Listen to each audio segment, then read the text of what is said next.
trabalho excelente, não é um trabalho do nível que nós inicialmente esperávamos, pelo potencial que ele tem como técnico e pelo potencial que o Flamengo tem como time, como elenco. Então, eu esperava um encaixe mais rápido, uma identidade, né, palavra tão utilizada, mais rápida de ser notada, porque é assim que o São Paulo costuma deixar as suas digitais de maneira bem rápida nos seus times. Mas eu acho que é um bom trabalho. Essa semana não gostei do futebol que o Flamengo apresentou, mas até a parada para a data FIFA, era um time que vinha caminhando para frente e construindo a sua história. Não na velocidade que muita gente esperava, que eu esperava, mas vinha andando para frente. A semana, no meu entender, foi de um nível de intensidade baixo, um jogo péssimo, assim, um atropelo incontestável, um placar magro contra o Red Bull Bragantino, pelo que foi o jogo. E uma vitória contra um Santos muito permissivo, que para mim deixa mais alertas do que propriamente virtudes pelo jogo do Flamengo. Mas acho interessante você dizer que é um bom trabalho, porque as pessoas que nos assistem, os fãs de esportes, ou torcedores do Flamengo especificamente, podem ter visões diferentes. Esses caras, eles têm razão, porque apesar da vitória, o Flamengo só perdeu um. Que o Flamengo segue na Copa do Brasil, que o Flamengo segue na Libertadores. E o olhar que o Flamengo está ali na... que o time tava, está distante do Botafogo. São Paulo pegou um Flamengo num dos piores começos de temporada da história do clube, se você for avaliar o que aconteceu e o que se esperava que fosse acontecer.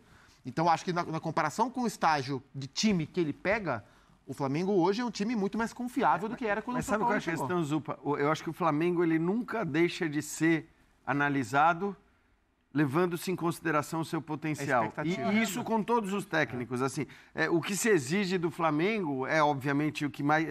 É o clube, é o time do qual mais se exige no futebol brasileiro por motivos óbvios, pelo elenco tanto que tem. Foi campeão da Libertadores e da Copa do Brasil e tinha torcedor cornetando e o técnico caiu. E eu até acho compreensível. Não é verdade? A gente não analisa só resultado, mas desempenho também. Eu acho que o próprio torcedor do Flamengo analisa... Isso precisa ser dito. Eu já critiquei muitas vezes e acho que algumas vezes as críticas elas são exageradas para determinados jogadores, em determinados contextos. Isso aconteceu com o Flamengo recentemente, acontece, eu acho, mas também é preciso dizer, e isso a favor do torcedor rubro-negro, que... O mais otimista? Não, é que eles não olham só para resultado mesmo. Quer dizer, o torcedor do Flamengo olha muito para o quanto o time está jogando, não está jogando, essa exigência ela vai além do resultado. E por isso que eu acho que, assim, a expectativa... A maioria está de acordo com o que estamos dizendo. Eu não sei se a maioria, porque, enfim, aí um pouco é o que o André falou, né? A gente, muitas vezes, assim, a vitória, ela faz com que muita gente até ache, eventualmente, algo parecido com o que a gente está achando. Mas aí é aquela coisa, na hora que você faz uma crítica para um time que venceu, você vai sempre ouvir, parece que... Né? Os torcedores até criaram um termo, né? Desganhou, então, é isso? Quer dizer, porque o time ganhou e vocês só falam mal, vocês só criticam.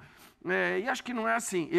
Assim, a única parte que eu concordo, em geral concordo muito com o Sampaoli, mas a única parte que eu concordo com ele da entrevista coletiva, hoje especificamente... Ele repetiu a sua frase. Ele repetiu a minha frase. Ele falou, não dá para comparar com quinta-feira.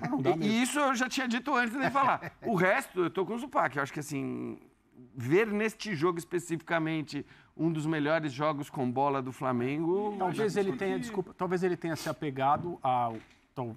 muito provavelmente, o único aspecto do jogo em que seja possível dizer que o Flamengo trabalhou, que o Flamengo fluiu, o índice de posse, é uma coisa que ele gosta. Controlou o jogo. Né? E talvez ele tenha que fazer uma defesa também. Exato, mas aí, a palavra, do mesmo jeito que a palavra-chave da derrota por goleada para o Bragantino é passividade, uma das palavras-chave hoje tem que ser permissividade. Sim. Mas aí não do Flamengo, do Santos. Porque o Flamengo não foi, na sua posse, incomodado em praticamente nenhum momento do jogo. Nada. E aí é natural que um time com os jogadores que o Flamengo tem controle. O São Paulo, ele gosta de controle. O futebol dele é baseado nisso também. Mas não é esse tipo de controle. Era para ter esse controle e resolver o jogo rápido. Ele gosta do controle na competição. Isso. Ele não gosta do time dele largado pelo adversário. Pode me atacar porque eu não vou te buscar aí mesmo, não tem problema. Entendeu? Quando ele fala outra coisa, claro. Desculpe, resumir o que disse o Zupac, as diferenças de elenco, de time, de trabalho entre Flamengo e Santos, era para o Flamengo golear fácil, e não para ganhar de 3-2. Mas acho que tem um momento de cada clube também. Mas quando ele fala em gostei do Flamengo do momento com a bola, em tese, ele nem se debruça sobre o momento sem a bola, porque, mais uma vez, foi complicado. O Flamengo concede muito. Só que essa frase ela poderia soar coerente com o que a gente viu, acho que está todo mundo aqui na mesma página, se fosse o tal time de Sampaoli que faz 5, concede 2 a um Santos limitado, mas fez 5. Trabalhou muito bem com a bola pela régua que tem. Não dá para fugir. Aí a gente ia falar sobre outra coisa. E também é natural que se fale muito sobre o trabalho de Sampaoli. A gente falou o balanço da última semana, aí o Paco falou, pô, mas o trabalho é bom. Eu também acho, se você parar para ver o que era, o que está sendo. Só que eu acho que também está um pouco na hora da gente virar um pouco. Eu acho que o debate também pode ser um pouco sobre o elenco do Flamengo, sobre os jogadores. Porque a tal da passividade, ainda que a gente possa pensar, o Calçade falava isso na quinta-feira quando a gente estava aqui, mas a carga de treino, então poderia ter uma responsabilidade de Sampaoli, mas a passividade, o Flamengo tem muito mais momentos de passividade do que intensidade, se comparar com o que o Sampaoli projeta, o que o Sampaoli gosta de trabalhar. Ele está muito mais distante, em mais jogos, do que exatamente próximo do que foi o Flamengo e Fluminense, do que foi o Flamengo e Vasco. Ele tem muito mais momentos de não Sampaoli do que de Sampaoli. E aí eu acho que a gente precisa debater também o elenco, porque a gente está sempre debatendo o Sampaoli, o Vitor Pereira, o Paulo Souza, o Dorival, debater o Domi, a postura o Ceni, do elenco, você só que, diz. exato. Não a qualidade, não, a postura. A qualidade não. A qualidade a gente só debate para elevar a régua, como você fala. A postura. Porque o gol que o Flamengo toma, mais uma vez correndo errado para trás, ele nasce de um... Primeiro, contra-ataque. Ele nasce de um totozinho ali do Ayrton Lucas, uma coisa meio displicente uma vez, displicente duas. Se tivesse a terceira, ia ser... E a gente estamos falando do Ayrton Lucas, seleção brasileira, dos destaques do Flamengo na temporada, muito potencializado, a meu ver, pelo trabalho do Vitor, das poucas coisas que a gente pode virar aqui. Então, assim, tem uma coisa ali que não dá simplesmente para falar, mas o trabalho de Sampaoli, aquilo ali não é o Sampaoli.